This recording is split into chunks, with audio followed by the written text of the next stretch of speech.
म्हणजे जे पुस्तक देत आहोत ह्या पुस्तकामध्ये जे एकदम ताल लावलेले आहे, जसं बौद्धिक आहे, मानसिक आहे, भाषा विकास आहे, सामाजिक आहे, ह्या सर्व गोष्टी तुम्हाला ह्या 2 महिन्यामध्ये त्यांच्या हा एक असं पाठ आम्ही विद्यार्थ्याला देणार आहोत. त्याला म्हणतात डेव्हलप लेटर किंवा विकास पत्र.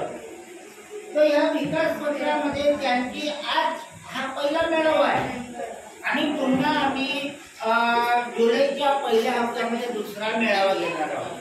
म्हणजे पहिल्या हप्त्या मेळाव्यापासून ते दुसऱ्या मेळाव्यापर्यंत तुमच्या मुलांचा विकास कसा झाला, त्यांच्यामध्ये क्षमतांचा विकास कसा झाला ह्याविषयी या कार्डामध्ये संपूर्ण माहिती आणि पुस्तकामध्ये दिलेली आहे. तर यासाठी मुलांना सक्षम करण्यासाठी पालक वर्गाला विनंती असेल की घरी लक्षात इकडे हॅलो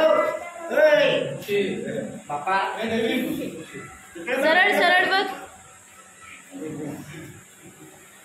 इकडे बघा मॅडमकडे मोबाईलकडे आलं. हा तर हा मेळावा तुम्ही आईला आणि वडिलांना ह्या मुलांना थोडा वेळ बसवा लावा आणि थोडा वेळ बसवलं म्हणजे याच्यामधला जो विकास आहे तो घडवला तर पुढच्या जो मेळावा आम्ही घेणार आहोत